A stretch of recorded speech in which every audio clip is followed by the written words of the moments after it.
resilience through autonomy, ensuring La résilience à travers l'autonomie pour la dignité et la qualité des soins en santé sexuelle et reproductive. Bienvenue à l'émission The Pulse avec Dr. T. Moi-même, donc, c'est un privilège d'être de retour pour cette émission à un moment crucial pour la communauté parce que aujourd'hui, c'est la journée mondiale de la contraception. C'est vraiment important de continuer à parler du pouvoir de la planification familiale et son rôle dans nos vies. Et bien sûr, vous savez que la conférence ICFE 2025 est juste là, à quelques mois, et elle aura lieu à Bogota. Et donc, je vous invite à vous regrouper, activistes, chercheurs, communicants, pour réfléchir ensemble à comment générer des systèmes de santé mondiaux équitables. Aujourd'hui, on a un panel de discussion fascinant euh, et qui vont réfléchir à comment est-ce que donc des experts légaux, des chercheurs peuvent promouvoir donc l'équité, la qualité des soins, et sachant que ces personnes aussi ont besoin de services de planification familiale. Donc, aujourd'hui, notre thème, ça va être l'autonomie, la dignité et la qualité des soins. J'ai le plaisir de vous présenter Satin, Isabelle. Isabelle qui travaille dans le plaidoyer sur les thématiques de genre. On a aussi la présence de Naomi, euh, qui travaille au niveau communautaire. Et enfin, Kerigo, qui travaille sur les violences obstétriques et sur la santé maternelle respectueuse. Donc, je vous donne la bienvenue. Euh, et en cette journée mondiale de la contraception, avec ce message de résilience en santé mondiale. Sans plus attendre, j'aimerais vous donner la parole à Satin. Euh, Et elle va commencer cette discussion et nous transmettre sa propre expérience en cette journée de la contraception, sachant qu'on est à un moment de l'histoire où on fait face à de nombreuses crises. Et j'aimerais savoir de son point de vue, dans son travail, à quoi ressemble la santé sexuelle et reproductive. Merci, Dr. T. Bonjour tout le monde. Je suis vraiment heureuse d'être ici aujourd'hui et merci encore de votre invitation. Donc, je suis vraiment très heureuse de pouvoir participer à cette conversation. Comme certains d'entre vous, certaines le savaient peut-être, je suis activiste, chercheuse et je travaille sur les droits humains, sur l'égalité des genres. euh, Et en matière de santé sexuelle et reproductive, je me focalise sur l'avortement, la contraception, l'éducation complète à la sexualité. Et je pense que je vais vous parler un petit peu de mon travail, mais en ce qui concerne les thèmes spécifiques de cette conversation, on est en train de s'intéresser à l'intersection entre l'autonomie, la dignité et la qualité des soins. Ça, c'est assez central à mon travail. En tant que chercheuse, ce qui m'intéresse beaucoup, c'est comment générer des preuves, des données probantes, en particulier pour servir le plaidoyer et aider les personnes incroyables, les femmes activistes, féministes qui travaillent sur le terrain. Et donc, je suis heureuse d'être ici et de pouvoir discuter de ces thèmes avec mes panélistes, mes collègues panélistes. Et bien sûr, je connais votre travail et j'ai participé au lancement de votre livre que vous avez écrit euh, sur la base de vos expériences en Afrique du Sud. Et je pense que l'un des points les plus importants, pour moi en tout cas, pour les jeunes femmes et les jeunes activistes partout dans le monde, c'est que c'est important d'écrire. Il faut qu'on écrive noir sur blanc sur le papier notre travail intellectuel parce que c'est comme ça qu'on peut avoir un impact et élargir notre impact. Et souvent, c'est ce qui permet aux autres de se rendre compte qu'ils et elles ne sont pas seuls dans le monde face à et que d'autres personnes ont des difficultés similaires. Donc, merci. Et je vais demander maintenant à Isabelle nous parler de votre expérience du plaidoyer et bien sûr du point de vue du genre et de ce que cela implique en termes de recherche. Merci beaucoup de m'avoir invitée. Je suis très heureuse de partager cet espace avec vous, d'apprendre de vous. Alors, je pense qu'il y a plusieurs choses, plusieurs éléments régionaux et échanges régionaux qui peuvent se produire. Donc, merci pour cette opportunité. Alors, moi, j'ai eu l'occasion de travailler à la fois en tant que fonctionnaire et au sein de différentes ONG. Donc, cette expérience combinée m'a appris à collaborer et à former des alliances stratégiques. Donc, j'ai étudié un master en santé globale, mondiale, et j'ai fait de la recherche sur d'autres régions avec Dr. T, et en particulier sur les cas légaux stratégiques. Euh, et ce que vous disiez sur l'écriture, le fait d'écrire sur ces expériences, je pense que c'est très important. Et ça éclaire mon travail aussi de lire les écrits des autres. Et ça permet de créer des nouvelles stratégies. Donc, dans mon travail, j'ai pu réaliser des supports de formation, en particulier pour des juges euh, et des, et, et bon, même si c'était lié donc à la fonction publique, notre objectif, notre intention, ça a toujours été d'apporter une perspective de genre, euh, et en particulier la perspective des femmes dans ces contenus, et tout en ayant une perspective intégrale. Donc, voilà, j'ai été impliquée dans la création de contenus de recherche, de formation et pour établir les bases pour créer des nouvelles stratégies légales. Et donc, je pense que c'est important en tant pour le plaidoyer.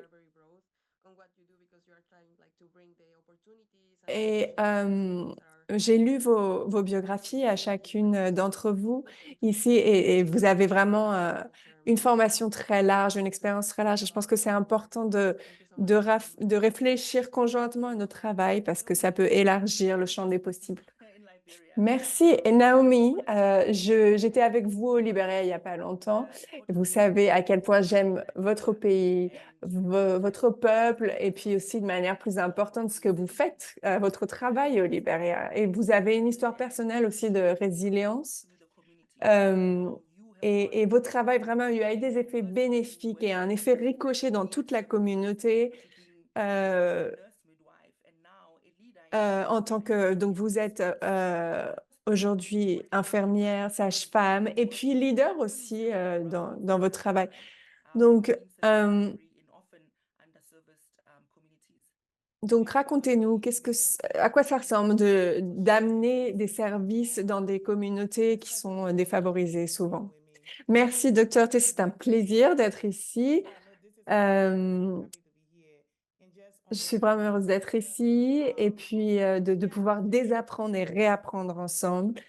Donc, ici au Libéria, bon, vous connaissez le contexte. C'est un pays qui est souvent défavorisé. Nous, les femmes, les jeunes femmes, on fait face à une dure réalité. Il y a un manque de services, de soins publics.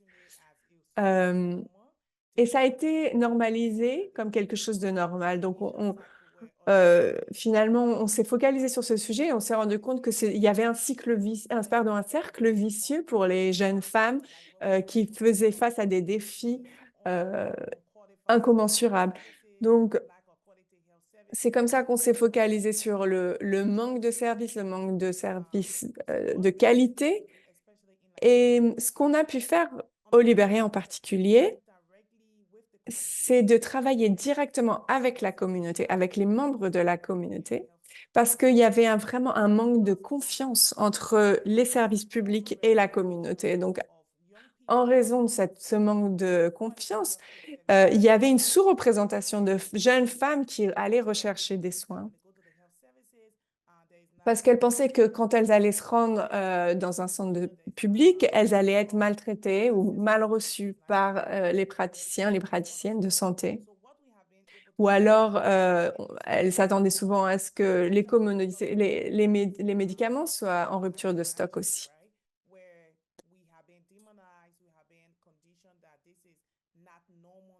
Donc souvent, les services de sang, les femmes, pardon, ont été, ça c'est un autre sujet, la gestion de l'hygiène. Les femmes ont été stigmatisées en raison de leurs règles, par exemple. Donc tout ça, c'est des défis qui sont concrets pour les femmes. Et pour nous, ça a été important d'intégrer les femmes et les faire participer à la réponse pour créer un espace de confiance et les faire se rendre compte qu'elles font partie du système et s'approprier la réponse et le changement en fait qu'on est en train d'essayer de créer. Donc on travaille avec un sujet qui s'appelle Our Path for Girls. On travaille avec les communautés locales, les femmes qui sont emprisonnées aussi, qui ont très peu accès à la santé reproductive. Et on a généré comme ça des dialogues et pour essayer de générer des idées sur comment accéder de manière innovante à des soins, par exemple, d'avortement complet, à la santé menstruelle, etc.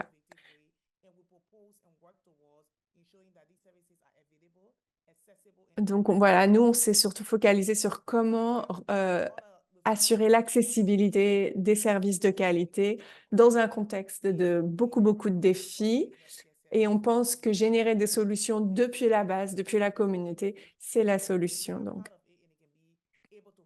pour que les femmes, les membres de la communauté se sentent faire partie de la solution et du système et sentent qu'ils ont du pouvoir sur à quoi vont ressembler les services.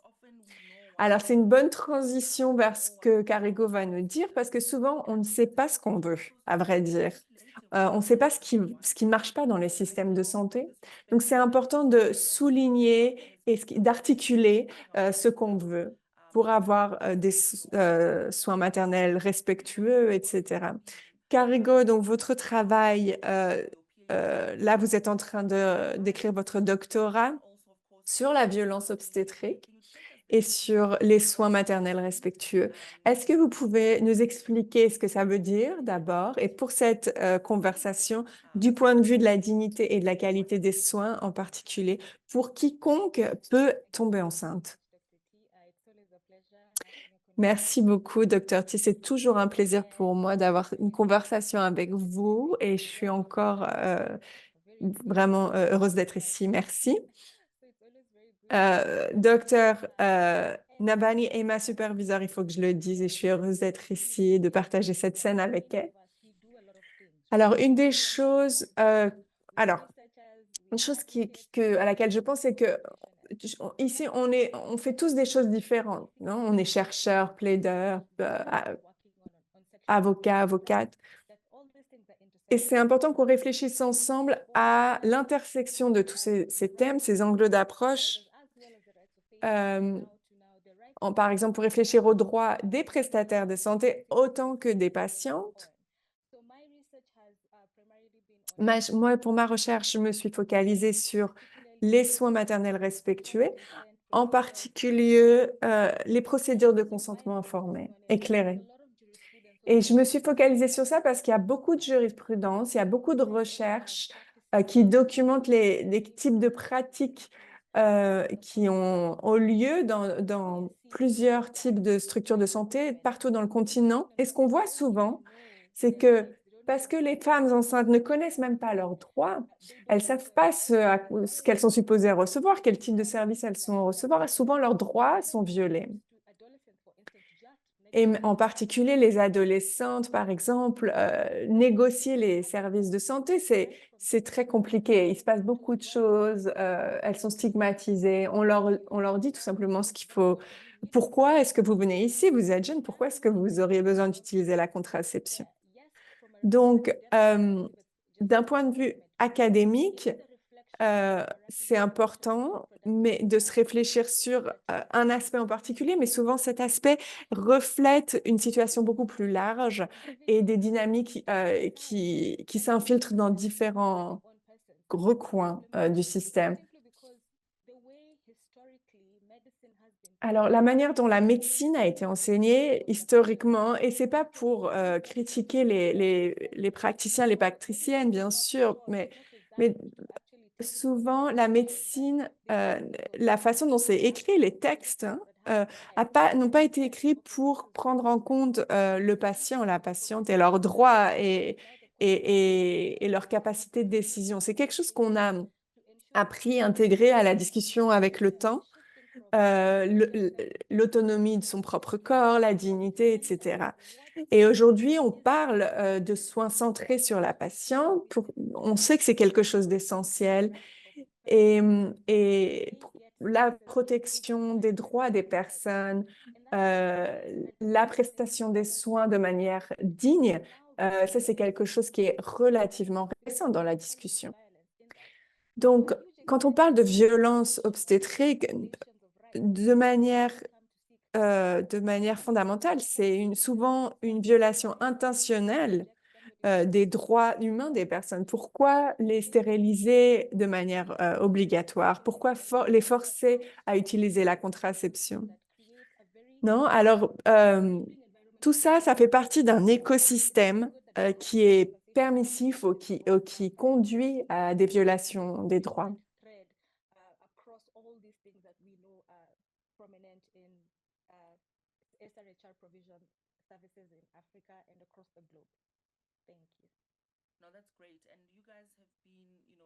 Merci, c'est très intéressant et vous m'avez donné beaucoup de perspectives déjà. Et ce que je voudrais dire, c'est qu'en tant que médecin moi-même, je suis complètement d'accord qu'il faut qu'on passe d'une approche qui est centrée sur les médecins à quelque chose de plus large qui se focalise sur les femmes, les patientes. D'abord, bon, moi, j'ai été moi-même une jeune qui recherchait des soins et j'ai été étudiante aussi, hein, en tant qu'étudiante en médecine. Et je sais à quel point ça a été difficile. Moi-même, ayant des connaissances scientifiques, ayant certains privilèges, je sais à quel point c'est difficile d'accéder à des soins de qualité et dignes dans le système. Donc, merci d'avoir commencé à articuler tout ça, c'est très important. Et pour moi, la dignité, c'est quelque chose de très central, c'est quelque chose de très personnel aussi. Euh, Parce qu'on ne peut pas prescrire à quelqu'un, on ne peut pas dire à quelqu'un, voilà à quoi devraient ressembler des soins de qualité dignes. Donc, c'est un thème qui nous oblige à écouter ce qu'ont à dire les autres, à ce que les adolescentes ont à dire, par exemple. Donc, dans cet esprit, j'aimerais redonner la parole à Satang et vous demander, qu'est-ce que vous pensez d'un point de vue légal? Quelle loi pourrait renforcer la résilience et la protection des droits? Merci pour cette question et pour faire écho à ce que tout le monde a dit plus tôt. Tout ce sur quoi on travaille est relié, bien sûr, est relié et connecté. Donc, euh, quand on parle de plaidoyer pour les droits humains, on réfléchit à quel instrument on peut utiliser au niveau international, national, régional. Et ça, bien sûr, c'est lié au thème de non-discrimination, de dignité humaine aussi. Donc, comme vous l'avez dit, la dignité humaine, c'est quelque chose d'extrêmement fondamental et c'est au cœur de la contraception. C'est... Pardon.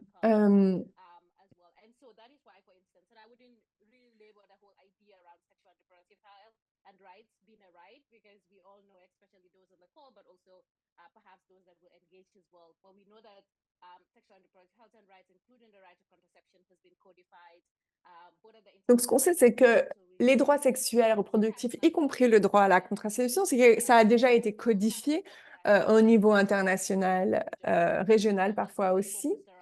Au sein de, par exemple, le système régional africain s'est focalisé sur comment créer un cadre normatif. Euh, Par exemple, des commentaires, des recommandations générales qui ont été adoptées par des commissions africaines, des comités d'experts.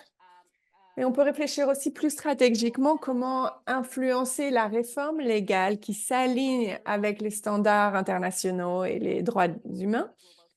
Enfin, bon, la plupart des pays qui font partie de ce qu'on appelle le Sud global ou la majorité globale, on sait, travaille là-dessus. Et en fait, on sait que c'est un instrument clé pour nous, pour soutenir notre travail en tant qu'activiste, pour le plaidoyer aussi, pour pouvoir tenir les gouvernements redevables aussi de leurs décisions. Par contre, ce qu'on sait, c'est que parfois, on sait que les gouvernements ratifient ces initiatives, ces déclarations, mais juste pour dire, ça y est, je l'ai fait, non? Et il n'y a rien qui suit forcément derrière. Et même certains pays qui ont des cadres légaux plus progressifs, c'est le cas aussi parfois, il n'y a pas forcément de mise en œuvre. C'est le cas comme vous l'avez mentionné, Dr. T, je suis en train de lancer mon livre en Afrique du Sud. Et l'une des barrières clés que je mentionne dans ce livre, c'est dans le cadre donc, légal, c'est que même si on a une jurisprudence très progressive, particulièrement en cas d'avortement, par exemple en 2022, le Kenya a une jurisprudence très positive sur le besoin d'avortement médicalisé, médicamenteux, mais en même temps, on n'a pas un vrai... enfin, le cadre légal local est un peu ambigu. Bon, tout cela étant dit, la région d'Afrique est en train de faire des progrès en termes de criminalisation des mutilations féminines génitales, de décriminalisation de l'avortement aussi dans certaines régions. Donc, si on réfléchit stratégiquement à comment promouvoir des réformes légales et des actions légales aussi, il faut qu'on écoute les besoins des femmes et des jeunes filles, leurs besoins en matière d'avortement, de contraception, d'éducation complète à la sexualité. Et puis, ce que je voudrais souligner, c'est il y a eu des progrès qui ont été faits, mais on a aussi remarqué un retour de bâton sur ces sujets en Amérique latine, mais aussi dans le nord global. Il y a des acteurs conservateurs qui ont aussi un écho en Afrique, hein, il faut le dire. Donc moi, dans mon travail, je travaille sur les liens des acteurs conservateurs au Ghana, en Afrique du Sud, au Kenya. Et ce que je veux dire, c'est que même si on a des cadres légaux progressifs, on voit aussi des mouvements très actifs anti-droits sexuels et reproductifs. Et donc, c'est important de réfléchir à comment freiner ces mouvements-là. Et ça touche aussi au thème de résilience et comment utiliser les litiges stratégiques, comment utiliser les cours pénales ou tout simplement le système juridique pour réfléchir à ces questions de manière plus profonde.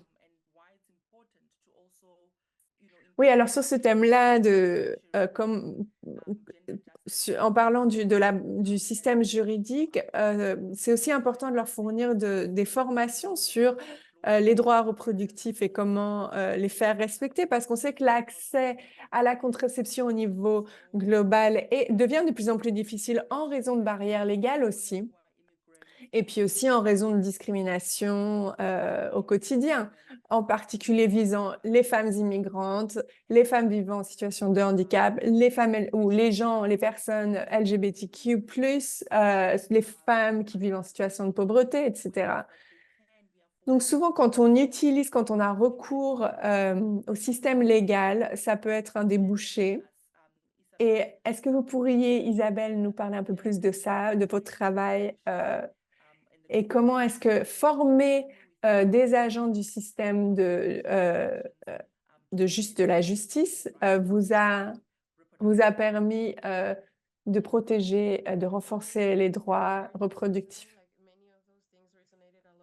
Oui, bien sûr. Alors, Certaines des choses que vous avez dites font beaucoup écho à mon travail de recherche et de formation des fonctionnaires. Donc, je crois qu'en Amérique latine, ça a été très important parce que l'égalité au niveau légal l'égalité des droits a progressé cette dernière décennie. Mais par contre, dans beaucoup de pays comme la Colombie, l'Argentine et le Mexique, alors donc ces pays ont donné par exemple droit à l'avortement sur papier, mais pas dans la vie réelle, à vrai dire. Il y a encore beaucoup de résistance politique, des discussions encore très tendues avec les gouvernements locaux, certains gouvernements locaux qui essayent de retourner en arrière et d'empêcher de ne pas mettre en œuvre la décision de la Cour suprême. Par exemple, le Mexique, la Cour suprême a été un acteur extrêmement important pour garantir les droits des femmes en général, mais en particulier sur l'accès à l'avortement et à la contraception et l'interdiction aussi du mariage précoce, du mariage d'enfants.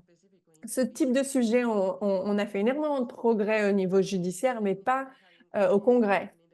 Ça s'est pas reflété au Congrès. Donc, le fait d'avoir une branche judiciaire indépendante, c'est fondamental, mais ça a été aussi fondamental de former les agents, les fonctionnaires qui travaillent dans ce secteur pour qu'ils comprennent que c'est pas simplement une loi, mais ça doit être une politique également et comment interpréter la politique. Alors, il y a un programme au Mexique qui s'appelle Attending Teenage Pregnancy, donc répondre aux grossesses chez les adolescentes, qui a été lancé en 2012. Le Mexique, c'est l'un des pays avec le plus haut taux de grossesse chez les adolescentes, juste après, en Amérique latine, hein, juste après la Colombie. Donc, Donc, le ministère s'est focalisé beaucoup, a investi beaucoup d'énergie et de ressources sur comment changer le discours autour de l'accès à la contraception, mais sans vraiment répondre aux besoins réels des femmes et des différentes populations. Comment répondre au Mexique rural, au Mexique urbain, au Mexique qui a différents niveaux de revenus, etc. Donc, alors que finalement, le résultat aurait été très différent si la politique avait été conçue en partenariat avec la société civile, avec les parties prenantes, parce qu'on a une situation aujourd'hui où la branche judiciaire et le Congrès ont deux visions complètement différentes sur le sujet. Et puis, au final, on ne répond pas du tout aux besoins concrets des femmes. Donc, les femmes voient qu'elles ont des droits sur papier, en théorie, mais pas du tout dans leur vie concrète. Et ça relève de la résilience aussi. C'est très important d'impliquer les adolescentes pour créer les politiques, de les concevoir avec elles. Donc, le résultat du programme dont je vous parlais n'a pas été aussi prometteur, pas aussi bon que ce qui avait été attendu. Et il y a eu beaucoup de ressources qui ont été investies là-dessus. Par exemple, la Banque mondiale a investi beaucoup. Et je pense que si on n'écoute pas activement la population, qu'on essaye de bénéficier, c'est très facile de ne pas aboutir, de ne pas atteindre les résultats qu'on recherche et d'être plus exposé au retour de bâton aussi. Dans le cas de la Colombie, il y a deux cas, de litigation en matière de santé sexuelle et reproductive. Donc, alors, dans un cas, il y a une personne très conservatrice qui est devenue prosécuteur général et qui a essayé de combattre en fait les avancées qui avaient été acquises. Et ce qui est important, c'est que à travers ces actions, il s'est focalisé sur l'accès à l'information.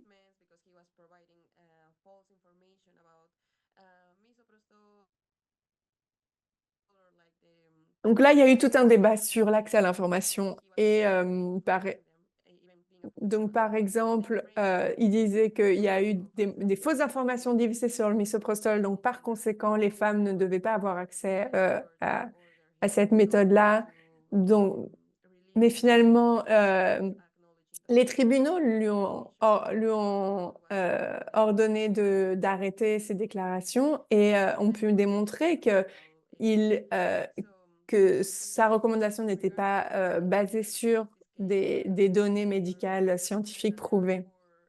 Et l'autre cas, c'est que, en fait, la conclusion de cet autre cas, c'est qu'il y a 4 choses importantes qu'il faut prendre en compte quand on veut aller soumettre un cas aux tribunaux. Donc, l'une des choses importantes, c'est la formation des fonctionnaires judiciaires sur les services de santé sexuelle et reproductive en particulier et en général. Et si on n'a pas ce groupe, cette base de personnes qui comprennent les régulations, mais aussi qui ont une approche qui favorise les droits humains, ça va forcément avoir vous déterminez la façon dont on va avoir accès aux droits ou pas. Donc, je pense que toutes ces choses sont reliées entre elles et c'est important de toutes les garder euh, à l'esprit. Et ça aussi me fait penser que le plaidoyer et les processus de redevabilité doivent aussi être focalisés là-dessus. Donc, Kerigo, peut-être que vous pourriez intervenir maintenant et nous expliquer quelles stratégies sont les plus prometteuses pour vous autour de la promotion de l'autonomie et de la dignité, en particulier dans notre contexte, tenant compte du fait qu'on veut avoir des choix plus accessibles financièrement aussi, plus appropriés de contraception mordaine. Donc, vous savez que ça prend du temps, la mitigation, ça coûte cher aussi. Donc, de quelle autre manière est-ce qu'on pourrait euh, promouvoir ça? Quelle a été votre expérience? Et dans votre doctorat, qu'est-ce que vous allez exiger en termes de redevabilité concernant les traitements dignes? Oui, j'aime beaucoup cette question parce que je viens d'avoir une conversation là-dessus. Euh, euh, donc, avec l'Institut ONI. Et la question de la justice, de la redevabilité, c'est fondamental à cette conversation quand on veut parler des violences obstétriques.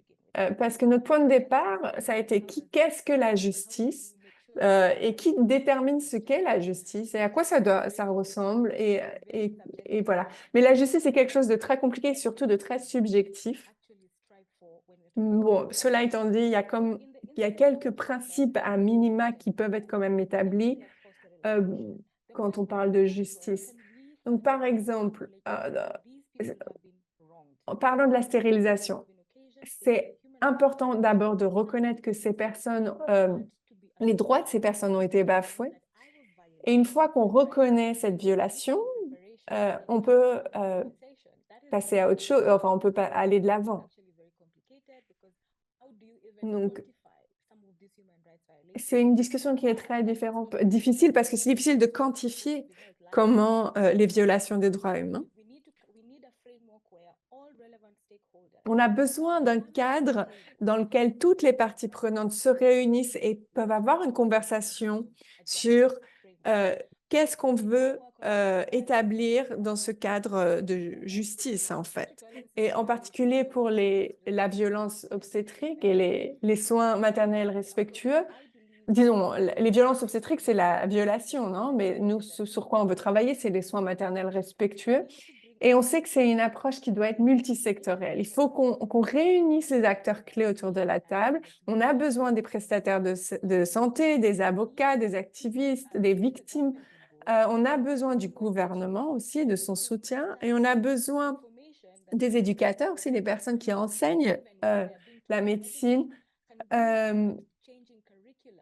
Il faut donc c'est comme ça qu'on a réfléchi à comment changer les curricula de formation pour intégrer l'idée des droits humains dans ces supports de formation, parler de l'avortement aussi. Parce que souvent, pendant leur formation, les personnes n'est vraiment, on leur apprend pas, on leur parle pas en fait de l'avortement dans certains cas. Donc, ce qu'il faut souligner, c'est qu'on n'est pas là pour se bagarrer les uns les autres. Euh, et bien sûr, en tant qu'avocate, il faut avoir recours au système judiciaire parce qu'il y a eu des droits qui ont été violés. Mais l'idée, c'est pas non plus de vilifier les prestataires de santé. Il faut travailler avec eux. Et et souvent, la raison pour laquelle les avocats finissent par aller dans les tribunaux pour des questions de violence obstétrique, c'est parce qu'il y a eu une rupture dans le système de communication. Personne n'a reconnu qu'il y a eu une violation. Et peut-être que s'il y avait eu cette reconnaissance, il n'y aurait pas besoin d'aller dans les tribunaux.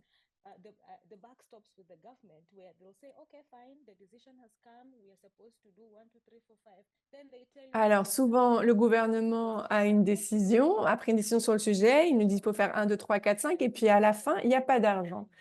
Et on se rend compte que les droits de santé sexuelle et reproductive ont besoin de fonds, de financement, d'argent. Et souvent, le problème, c'est pas qu'il n'y a pas d'argent, c'est que l'argent n'a pas été priorisé pour ce sujet-là. Et donc, je pense qu'on ne peut pas parler de droits reproductifs sans financement. Euh, alors, j'aimerais d'abord vous parler des prestataires de santé parce que je pense que on tend à les caricaturer aussi. Donc, j'aimerais prendre leur parti. Une personne qui est supposée servir 500 lits, bah, évidemment, cette personne, dans la chaîne de soins, il va y avoir des problèmes. On ne peut pas violer aussi la santé des propres prestataires de santé. Par exemple, il y a eu un cas récemment au Kenya, un agent de santé s'est suicidé parce que c'en était trop. C'en était trop tout simplement pour eux. Donc, on ne peut pas arriver à ces situations non plus. Et puis, finalement, on est dans une situation où il y a un effet domino. Et puis, je vais m'arrêter là pour le moment parce que je pourrais continuer sur ce sujet. Mais pour moi, ce qui est important, c'est de trouver un cadre qui nous permette d'avoir une conversation tous ensemble et toutes ensemble euh, en vue de créer un système durable qui réponde effectivement aux besoins des personnes. Sinon, on va continuer à se bagarrer les uns les autres et on ne va pas pouvoir avancer. Donc, je pense que ça nous donne beaucoup de matière à réfléchir en préparation de la conférence de Bogota. Mais je pense, donc, il y aura la semaine de la conférence en 2025 à Bogota, mais aussi il y aura des journées de pré-conférence avant et c'est des sujets qui pourraient être traités aussi à ce moment-là. Et vous avez dit qu'il faut rassembler des personnes différentes autour de la table et je pense que la conférence ICFP fait justement ça. Elle rassemble non seulement des chercheurs, mais aussi des plaideurs et des plaideuses, des activistes et voilà, il faut garder ça en tête.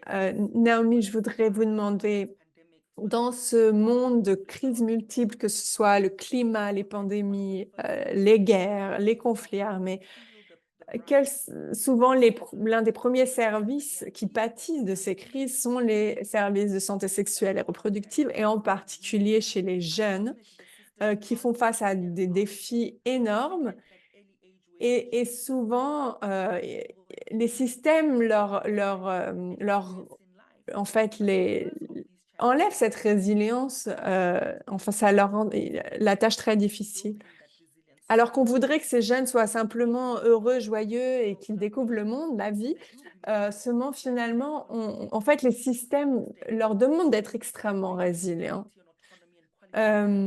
Alors, comment est-ce que nos collaborations régionales ou internationales peuvent contribuer à ramener une certaine dignité et autonomie et une qualité des soins? Oui, alors il y a beaucoup de réseaux régionaux et souvent je suis assez frustrée en tant qu'activiste parce que je crois qu'en Afrique, de manière générale, sur ce continent, on est assez bon. Souvent, on écrit des politiques, des plans stratégiques, mais il n'y a pas de suivi, il n'y a pas de mise en œuvre. Et donc, on pourrait avoir tous les cadres magnifiques autour de la justice reproductive, etc. On peut crier haut et fort que les jeunes ont besoin de prendre le pouvoir, etc. Mais si on ne suit pas, si on ne documente pas, si on ne rapporte pas sur la qualité des services, sur leur disponibilité aussi, sur le prix abordable, le coût de ces services pour les gens, on va tout simplement, ça ne sert à rien. Tout ce qu'on dit, c'est du blabla et ça ne sera pas appliqué. Donc, en ce qui me concerne, sur quel point, sur quel sujet je vois le plaidoyer avancer? Je vois ça au niveau communautaire. Moi, ce que je veux voir, c'est que au niveau communautaire, je veux voir des jeunes diriger des changements au niveau communautaire. Et je pense que si on n'arrive pas à ça, au niveau du continent, il y aura toujours de la mortalité maternelle. On va toujours avoir de la mortalité infantile aussi, toujours des jeunes qui n'auront pas, qui pourront pas vivre pleinement une autonomie corporelle, etc. Et donc, euh, je pense qu'il faut bien sûr qu'on fasse de la recherche sur pourquoi est-ce que ça se produit, mais il faut aussi qu'on investisse sur le changement de pouvoir, le transfert de pouvoir, parce que euh, pour que les personnes, les jeunes aient le contrôle sur leurs droits sexuels et puissent prendre des décisions informées, éclairées, et des connaissances aussi sur en quoi consiste la qualité des services. À quoi devraient ressembler les services?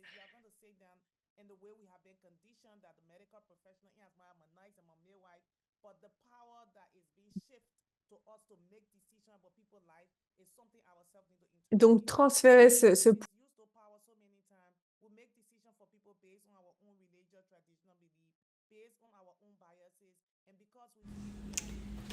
Donc c'est bien d'avoir un mouvement, construire un mouvement c'est clé, mais ce qui est aussi essentiel, c'est d'avoir une transition, de passer d'un mouvement à une pratique concrète. Il faut qu'on voit ce changement. Et les données doivent changer, elles doivent s'améliorer.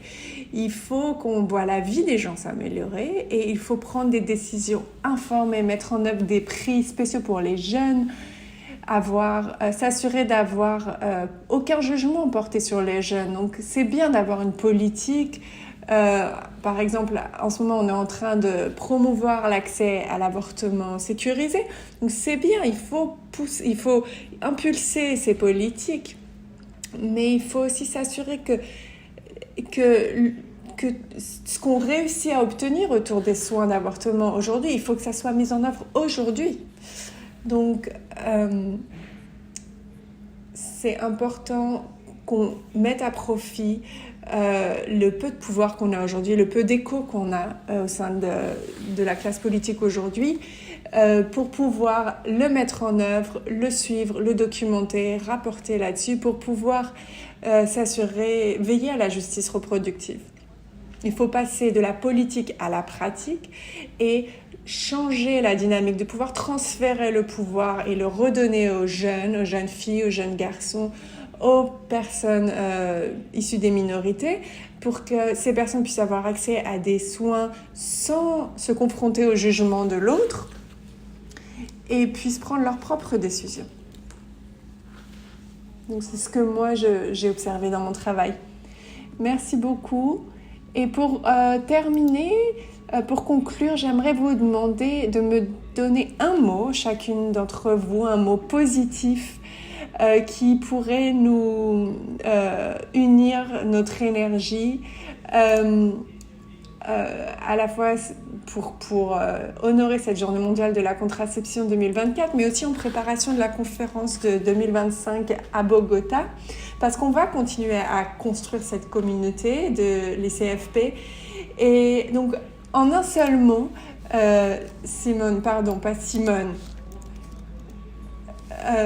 Isabelle, pardon, en un seul mot, quel est votre mot pour la journée mondiale de la contraception 2024 ? C'est à moi que vous posez la question, n'est-ce pas? Oui. Mon mot serait la collaboration. Rester ensemble, continuer à parler, continuer à écrire, continuer à partager nos expériences et à échanger les uns les unes les autres. Très bien. Et vous, Satan? Est-ce que je peux rompre la règle et donner 2 mots? Oui, alors l'organisation intersectionnelle. Et on pourrait passer une journée complète à parler de ça, mais c'est vraiment pertinent selon moi qu'on réfléchisse de manière stratégique aux collaborations, en particulier entre les différentes régions, parce que face au mouvement actuel anti-droit des femmes, c'est important qu'on ne reste pas tous dans notre coin et qu'on s'en contente à notre propre expertise, mais qu'on ait des conversations plus larges.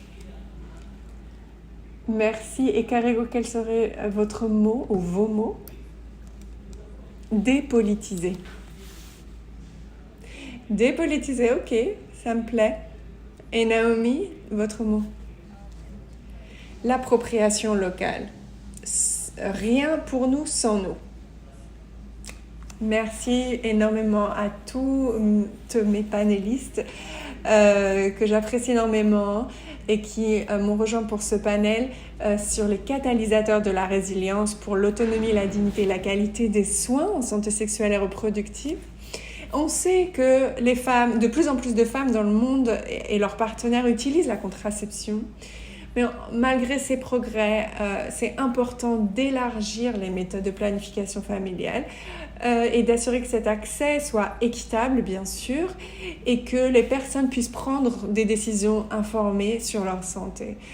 Donc c'est important d'avoir une participation significative et que l'information puisse réellement permettre un consentement éclairé. Et donc, en préparation de la conférence internationale sur la planification familiale 2025 à Bogota, je suis heureuse d'avoir ces conversations. Et à travers le thème de cette année, les catalyseurs pour la résilience, l'autonomie, la dignité, la qualité des soins en santé sexuelle et reproductive, je nous encourage tous et toutes de continuer à défendre ces thèmes, à créer des communautés plus résilientes et des systèmes de santé mondiaux plus équitables aussi. Toutes ces conversations me donnent beaucoup des histoires et je suis vraiment heureuse d'être ici sur vos écrans en tant que Dr. Tay pour cet épisode de The Pulse. Merci beaucoup.